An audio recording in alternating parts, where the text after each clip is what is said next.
Hello, and welcome to the Authentic Creative Expanding Your Capacity to Feel Good. I am incredibly deeply honored because today I have Veronica Romney here, and I want to read you her bio. So, growing up with the entrepreneurial spirit of her Cuban immigrant parents, as I'm going to read it in first person, okay? So, this is what she says: immigrant parents as my backdrop. I always knew I was destined for a life in business, but it was a serendipitous detour that unveiled my true passion, marketing. As a student, I was drawn to all things math. Love you, calculus, she says in parentheses, and initially majored in accounting, only to discover in college that it wasn't the real math I loved. I quickly switched to finance, but struggled to secure an internship in the field. The only internship opportunity available at the time was in marketing, so I took it, thinking of it as a brief detour. Little did I know this settlement would literally ignite an obsession. Marketing to me is the art and science of ethically persuading someone to say yes to what another has to offer. It's about helping people achieve their greatest aspirations and avoid unnecessary suffering. Marketing changes lives and shifts societies with its messages. It's a powerful tool wielded by some of the most hardworking, creatively gifted, unapologetically ambitious professionals I've ever known. For over 15 years, I've been in a faithful, committed relationship with marketing, but it is no longer just the clever campaigns or the intricate strategies that captivate me. It's the people behind them, the unsung heroes of our craft. My professional journey has evolved from mastering the tools of marketing to empowering the hearts and minds of those that wield them. Every day, I'm inspired by their stories, their challenges, and their triumphs. For me, marketing isn't just a profession, it's a shared journey with some of the most passionate, dedicated individuals I've ever met. And in this journey, I've found not just a career, but a calling. So I met you on Zoom. The first time I met you, Veronica, you were talking about Disney princesses. Okay. And I typed into the chat, because you are a Disney princess, because the way that you talk with your hands, just the way that you were dressed, just the beautiful aura and energy you have this beautiful dynamic quality of being very, very informed and passionate in the masculine, but also having this energy of this beautiful, soft feminine. And then you're also like super sassy and super confident.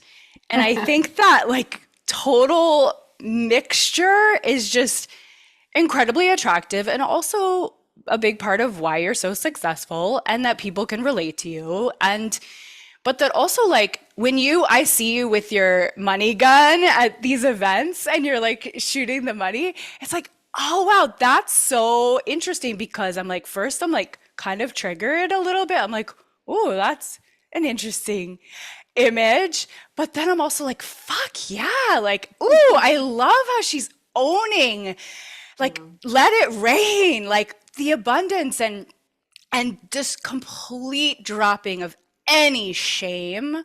around this abundance, specifically money, not just like the word abundance, because we kind of like say talk about money in a like a shy way, like talking about it like as abundance, but you're like, no, we're making money and like, and it's okay. And you've come from these humble beginnings where your parents like worked hard and made things happen, and so you like understand that aspect of it too. Yeah. So Oh, you I'm like did. melting over here. Oh, it's like so nice. So your mom as well. Two boys. You're picking up your kids today. They've graduated from certain grades recently, or how Yeah, old are so they? I call them in my bio that they read on stage. It's like, I'm raising my boys. But I call them man cubs because, they're half naked half the time. So like they're just boys. They're just the physicality of raising two little boys is just wild. But we're in the middles now. So like we have a 7 and a 10-year-old. They're not littles, but they're not Okay. big. We're in the Okay. middles. Okay, so Um, I have that in common with you. I have an 8-year-old and an 11-year-old boy. yeah. Both boys. Yeah. Yes. Yeah. Yes. So it's just, being a boy mom, the again, like not to be stereotypical, but the physicality of raising little boys is just something that I don't see in my friends who raise little girls. Like my boys will come in the door and like just headbutt me right in the uterus and be like, Mom, and I'm like, hi, Yes. and I kind of love it. Like I think I did this to myself because when I was dating my husband, in the courtship stage of asking all the questions, I think there was like some combo where I was, if I had to be a mom of just one gender, I think I'd prefer to be a mom of all boys versus all girls. And then Me too. I Yeah. got that. So then I had to buy a furry daughter. So now I have my daughter. She just happens to have 4 legs. The money. Okay, can we go back to the money gun? Because first of all, I think all of us have different parts of ourselves that we can access. So yeah, of course, like even as a mother, I'm soft and tender, but I can, if push come to shove and you come for my kid, it's going to be like a mafia scene. Like it's mama bear, right? So all Yep. of us have those dynamic elements of ourselves that different environments or conversations will draw out. The money gun, that is not a typical Veronica move in any way, shape, and form. I never actually even talk about how much money I make. That's nothing like I never disclose stuff like that because you don't buy from me to be me. You buy from me because I get to help you be you. So Mm. it doesn't matter what I make or what I wear, where I live, or what I drive. But the money gun, what was so fun about that, because I'm very team centric, is the bills were custom designed by all the faces of our coaches. So all of the coaches inside the program, all of our team that like our members love, it was their faces on the $100 bills that went out. So they would Oh. bill with like their coach Ellen or their coach Ash or their success coordinator Casey. Like it was really actually more of a nod to the team than it was even. Mm. Oh my gosh. I didn't even realize that. That's Yeah. like brings the heart to it as well. I Yeah. I I also have my female dogs to kind of balance out the male energy. You at the podcast summit we were at together, we're talking about word truffles, and you were like snapping your fingers and saying like that's a word truffle. And then I heard on your podcast, which I started listening to, which is so good. And now I think I'm going to be obsessed with your podcast because I need to learn more about marketing, even though I do it every day.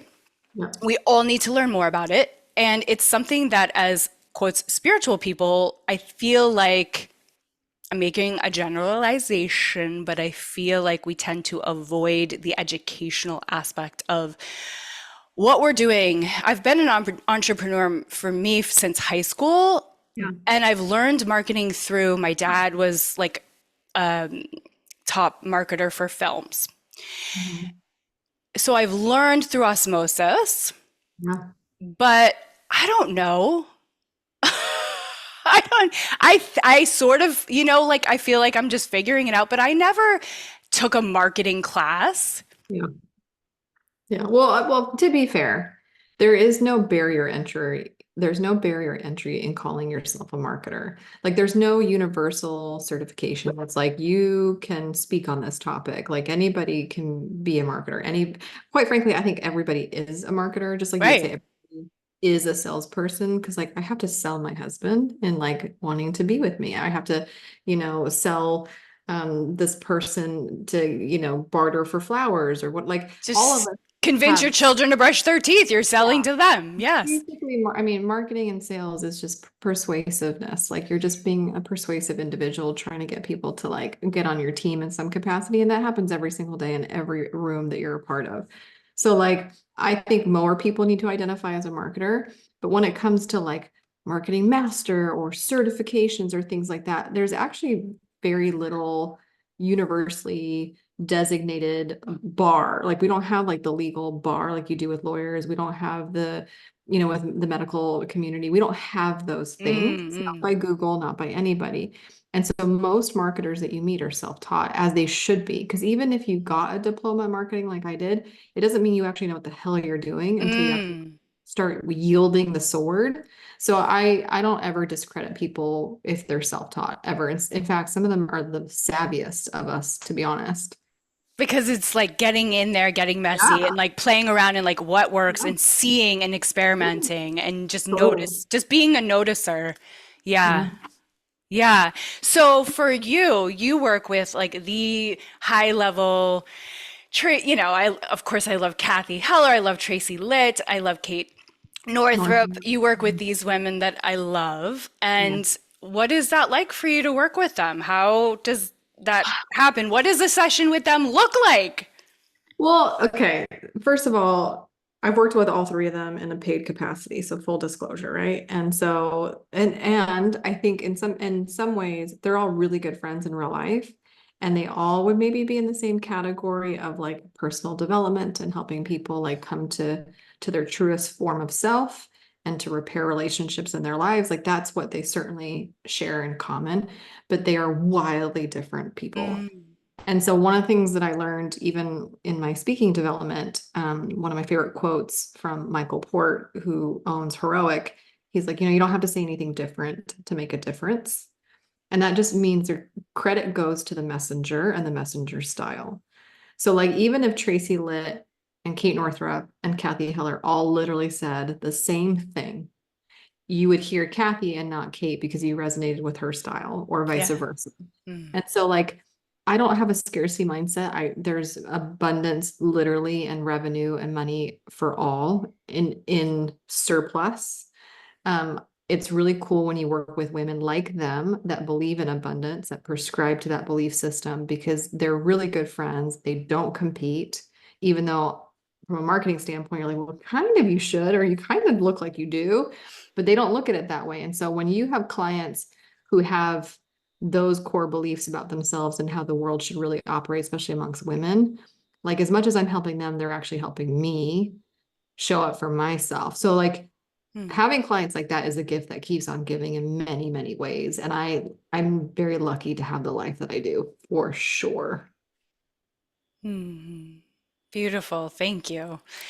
So because they're paying clients, you can't really go into the intricacies of like what that looks like and how it works.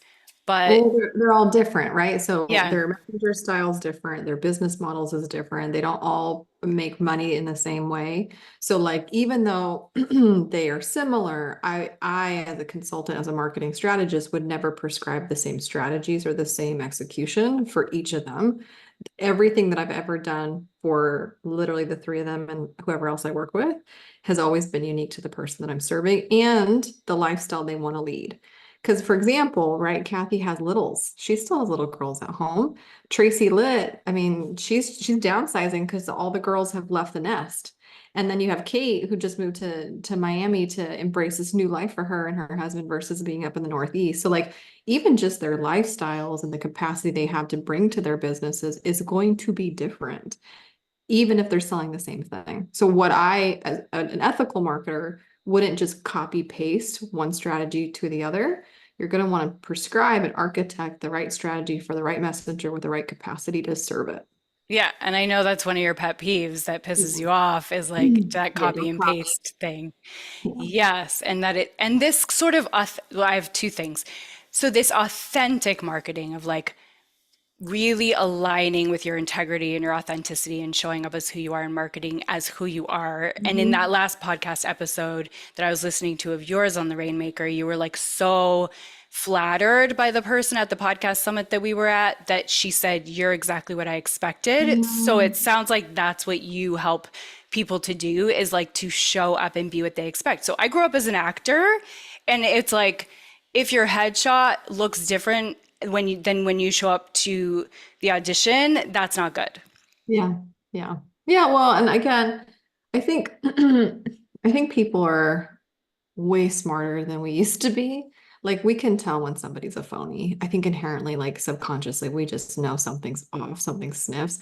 And we've been screwed. Like how many influencers or people that we prescribe to, I think I'm not trying to at all hurt her feelings by saying this, but like the Rachel Hollis of the world were like just very shortly before she announced her divorce, she was talking about making out with her husband every day during COVID. And it was like, wait a minute, wait a minute, wait a minute, wait a minute. How do we go from her now like announcing your makeout sessions to informing the world that you're getting divorced, which by the way is so sad. I don't even know who she is. But people bought her books, bought her couples workshops, bought from her to try to be her. And so if Mm, people are buying from you to be a version of you and you're not being fully honest in that mm, disclosement, I don't think it's very integrity rich.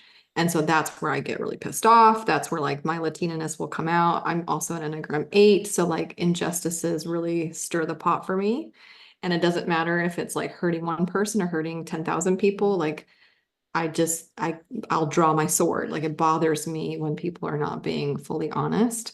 So yes, authenticity really does mean the world, but I think a lot of people are trying to posture themselves for likability, but not authenticity. mm-hmm, mm-hmm.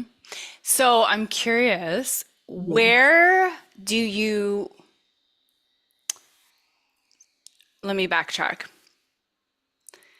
How do you know that you're ready to hire someone like you?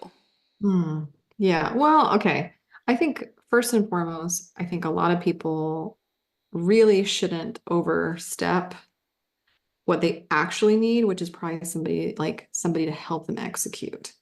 So like marketing doers, people that actually can execute on social media or copy or design or ads or this or that or like your tech, like that's if you haven't done that part and feel secure with those people, you're not ready for a strategist or somebody in a higher capacity.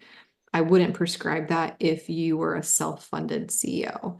Like it's different, right? Like if you have venture capitalist money and people are like, somebody wrote you a check, you can build your company from top to bottom and you can depend on the leaders that you chose to build a team underneath them. Most of us are not like that. I'm a conservative CEO. I eat what I hunt. So if the money's there, the money's there. If it's not there, it's not there. So I tend to be way more conservative and way more frugal in trying to get the right people to basically free up my time so that I can make more money, I can make more sales.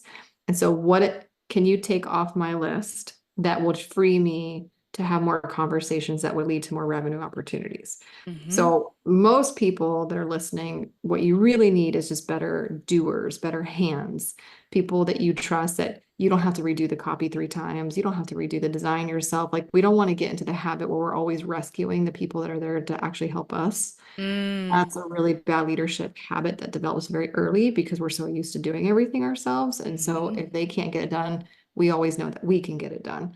But mm-hmm, that's a neural pathway that's really damaging while you scale up. Once you kind of have that basis and that foundation, then you're like, okay, cool. I have these people that can do cool stuff. I don't know what to do. Like, what's the next best thing to do? Like, what should I launch a podcast? Should I double down on a new offer? Should I release a high ticket thing? Like, then becomes the lack of clarity around like what's the next best step in my growth because now I have an abundance of opportunity and I have people that I trust to get it done. And now I need better guidance from somebody who's gone way beyond me or knows options that they can give me. That's usually where I kind of come into the conversation is like, did you know that you can make more money in different ways than just one?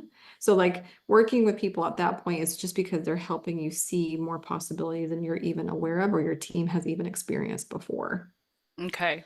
Thank you for that. That's good. That's a discernment that's helpful.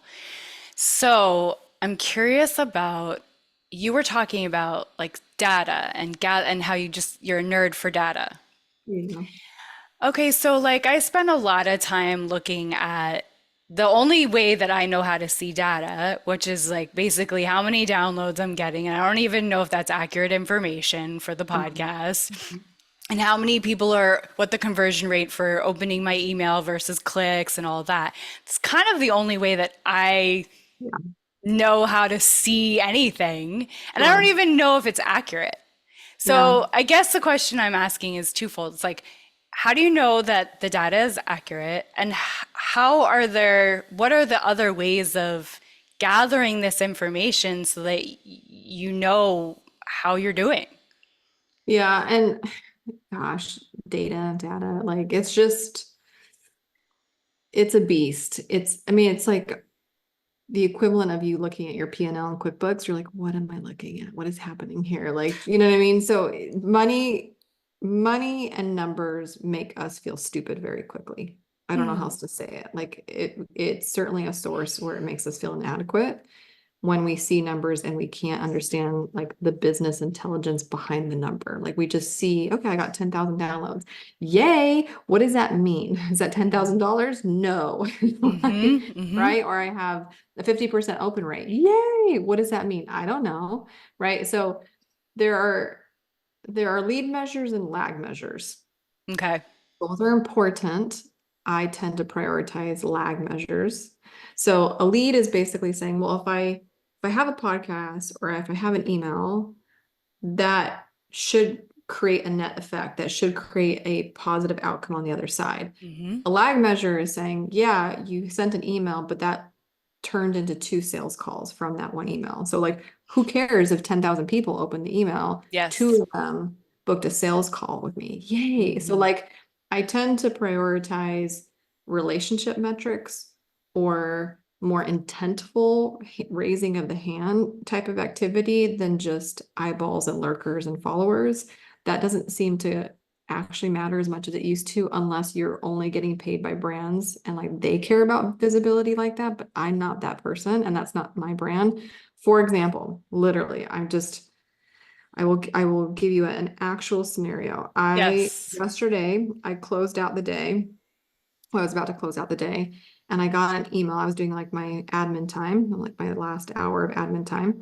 And I got an email from the website and it's like new speaking inquiry. I'm like, oh, okay. And it starts by saying, hi, Veronica, I'm a big fan of yours. I listen to your podcast weekly on my dog walks and feel very aligned with your message and values. You're my people. I'm selecting speakers for this summit. It's a Forbes-backed business and marketing conference. It has 1,500 CMOs, the biggest brands, Barbie, Airbnb, Pepsi, NFL, Apple, Nike. We would love to have you speak as well. I was like, Mm-hmm. what the? Now, I don't care how many downloads I've ever received in the lifetime of my podcast. I could care less. This one email from this one woman who listens to my podcast while she takes the dog on a walk is why I might have an opportunity of a lifetime come this October.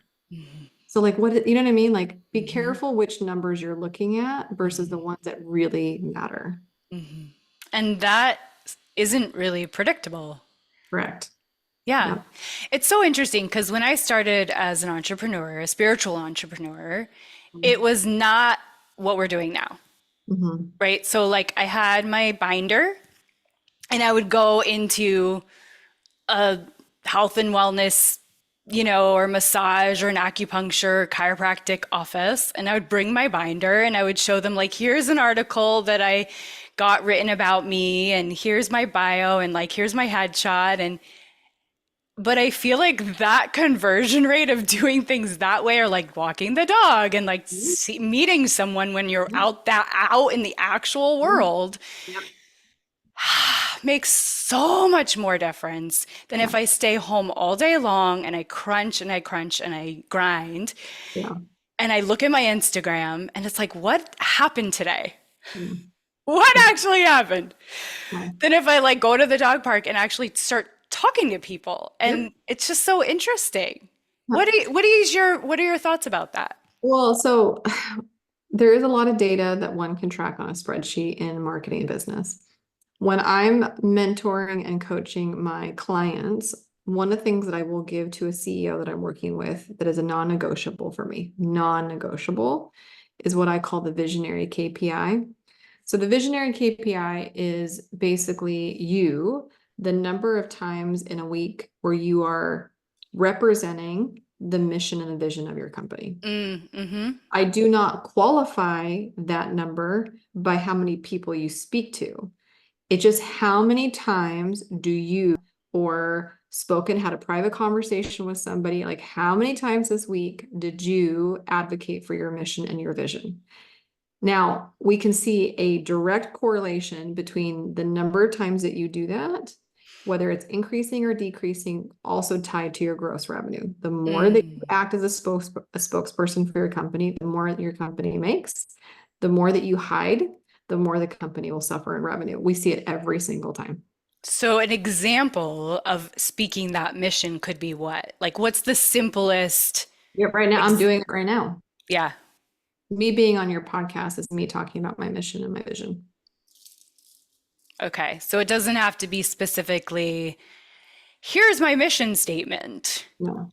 Yeah. No, this is me representing the company that I have, the consulting business that I have, the team that I represent. Like, this is me getting on somebody else's platform and talking about it. I'm not talking to myself in the padded walls of my office, right? Or when I got on social media earlier, I'm telling the world, hey, I just had a power hour session with Amber, Lilystrom, and it was like the best thing in the world. But now the world knows that I do something like that. Like, oh, you can just do an hour with Veronica? Yeah, you could just have an hour session with Veronica. Like, I that those count.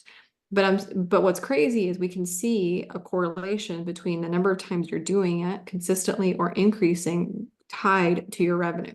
And I feel like some of those takes those that 20 seconds of courage.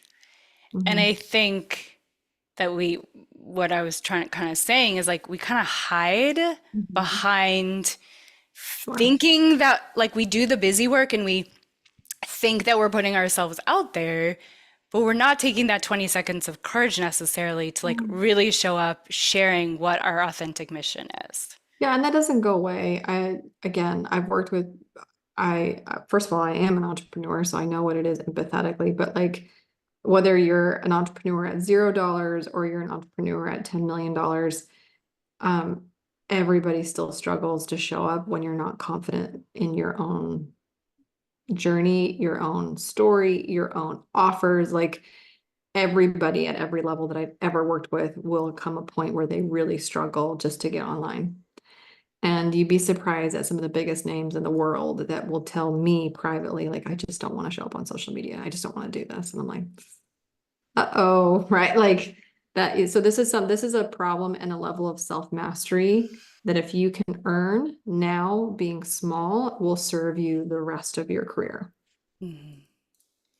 So, this authenticity that most people where they're blocked when you're helping them is a like you're actually being a therapist for them. Like it's a psychological issue. It's like a behavior thing. It's a spiritual crisis. Like, or is it a lot of just like, here's strategy? Or No. it's kind of Mm. both. No, it's not. It's so I'm not a therapist and I'm not the solution for that. That would be, I think, unethical on my part. I don't have the certifications. It's not my job, and it's not something that I've earned the right to become my job like it has been when it comes to marketing. So all I can do with my clients when I see it happen is gauge their level of awareness. Like, I remember I recently have just barely have a private client that I'm a private rainmaker for. And on a call in 1 week, three of her team members disclosed to me how difficult it's been working with her and how the energy that she's been bringing to the meetings have made them feel uncomfortable. And I was like, uh-oh. I'm not a Oh. substitute for HR. I'm not a substitute. Like, that's not my function. I'm a marketing rainmaker. But it is my ethical responsibility to disclose to my client, hey, you need to know. And I don't want to stand in proxy of that conversation that you could have with your team. And so I brought it to her attention and, I was like, do you feel like you're suffering from burnout right now? Because a lot of what I see as a witness to what's happening, I think is very symptomatic of burnout, prolonged burnout.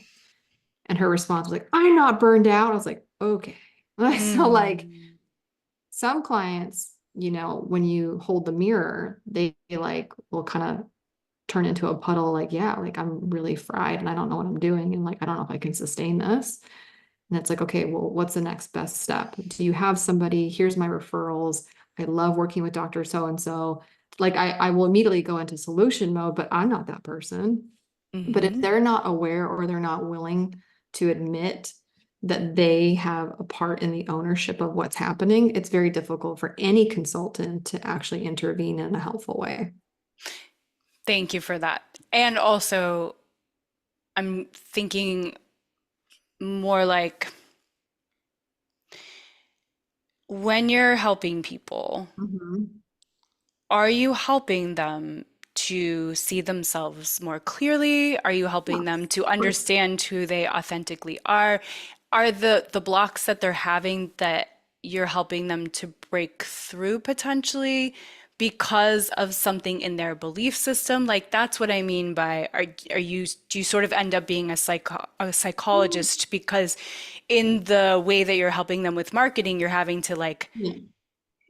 figure out the identity. Ish. So I think what you're talking about is somebody who's a little bit earlier in their business journey than probably the clients that I work, if I'm being really honest. My clients have a healthy sense of ego. Like they wouldn't be at seven figures, anywhere between 1 to 5 million a year if they didn't already unlock their secret sauce. Like they just wouldn't. Like the revenue wouldn't have validated that. So a lot of my clients understand their gifts or understand their secret sauce or have had so many people at this point affirm them and why they're so great and why they listen to them or follow them or buy from them.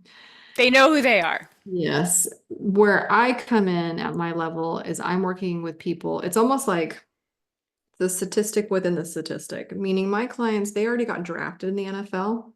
Like they already broke the statistic. But there's a difference between being drafted in the NFL and being the Tom Brady of the Mm, NFL. hmm hmm. Or another example that I'll use is like my clients have already won a state election. Like they're already the governor of their niche. Yes. Now they want to be the president of the United States. Like they want a level of visibility and household name recognition and fame that is beyond the state level or this. So my clients tend to be a statistic within a statistic, and they don't know how to incorporate all that they've done to break out on their niche, but then also not abandon the niche and trying to get bigger than the niche. That's a very specific time frame in a business life that I usually come in to help with. So what you're talking about is people that haven't really found their secret sauce or unsure of what makes them different. My clients don't really struggle with that at my level usually. So, what is the thing, if there was a common thread, Mhm. that you're needing to show them Mhm. to break through to that next president level? Yeah, so for me, it's almost like even like the stars on the Today Show, they have producers. So Hmm like what a star is incapable of doing is self-producing. It's why like Meryl Streep or yeah, still takes notes from directors. Like she's a how many time Oscar winner, but she can't produce herself and she can't direct herself. She's just the star. And so when I kind of walk into a relationship, it's more like there's no executive producer on the scene. The team hmm can't do it. They don't know how to do it. hmm And so that's usually the function that I will perform if we need a strategic repositioning to go bigger or to attract a bigger audience type. So that's usually what the function I'll perform is I'll come in like, okay, I love this. We do more of this, but we need to probably like change up this messaging if we want to go broader and appeal. Like it's almost like a campaign strategist in a way sometimes, but that's usually what I'm doing. I'm being a director, I'm being a producer. And do they buck up against any of those No, tweaks they as love like feeling no, that that's inauthentic to them, or they're just like no, so ready to just do whatever no. you tell them to do? No, it's wild how much my clients, they're so exhausted from having to call all the shots and like making all the decisions to have a personality come by them and accompany them and like almost tell them what to do Mm. is like wildly gratifying. They're just I like know, yeah, exhaling. it's just Okay. like, or a lot of it's words of affirmation too. I love this. Keep doing this, but double down on this. And this wasn't your strongest moment. I think if we did it, like, no one's done that for them. No one's told them that where their star power could get brighter. Mm-hmm. Mm-hmm. That's very cool. So for the people that are listening to this podcast, they might not all be entrepreneurs, and Yeah, they definitely might not consider themselves to be marketers because a lot sure. of people don't. But they have something that they're passionate about, that they are creative with, They're an authentic creative, let's just say. Like, where should they start? Hmm. Creatives. I love my creatives. Actually, most marketing teams I would describe as smart creatives. A lot of us, have neurodivergency and things like that. So like the gift of the genius, right? The gift of that creative mind, the way that we work is something to behold. I think if you're still in a place that you're trying to figure out what your secret sauce is, like the best thing you can do is be around cheerleaders that see your potential before you're able to see your own potential. Because sometimes you need to like borrow the confidence and the conviction of those that love you before you're able to like love yourself enough to have your own confidence and conviction. So that's one thing that regardless of what profession you're in, I don't care if you're a W2 employee, I don't care if you're a yoga instructor, like sometimes it's our community, our tribe, our people that bolster us up when we're still trying to figure out who we are on our own. So, having those people in your life that really can see you, see the bigger picture, see the bigger vision for you, Mhm. Mhm. and reflect back to you, Mhm. like, actually, I see this for you. Yeah. I just had that happen to me yesterday with the interview I was doing. Cool. That's awesome. That's really cool. I was like, oh, yeah, I can see that now. Thank you for reflecting that back to me. Yeah. What do you feel like is something that you're stepping into now in your embodiment, in your spiritual world, in your authentic creativity, just as a human?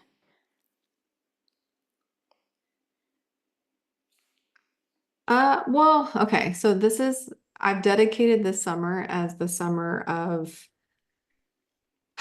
vitamin B. Like, Yes, I saw that. That's so cool. I love it.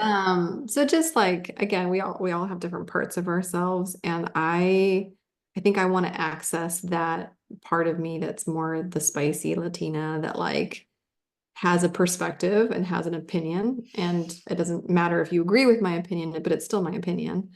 And I really want to write a book this summer. So like that's a Yes, I big saw you talking about your book is deal. coming. Yeah, Hold it's you a accountable. Hold you it accountable. is. It is. It's a big deal. Like that takes a lot of conviction and confidence to like be willing to put something on paper in a volume of 60,000 words. And so I'm terrified. I'm absolutely terrified. I have no idea what I'm doing in many regards, but I'm gonna do it and I'm gonna figure it out and it's gonna teach me a lot about myself. But that's really exciting for me. That's really a big project for me in the next couple months. Okay, so we'll wrap up here because I know you've got your mom duties. Yeah. Thank you for taking the time. This is so juicy. I can't wait to listen back. I can't wait to share it with everyone. I can't wait to share you with my communities. Yeah. And where would you like people to find you? Oh man, as far as I know, I'm the only Veronica Romney. So if you just go to veronicaromney.com and then I'm everywhere on social media as V Romney, that's my jam. Beautiful.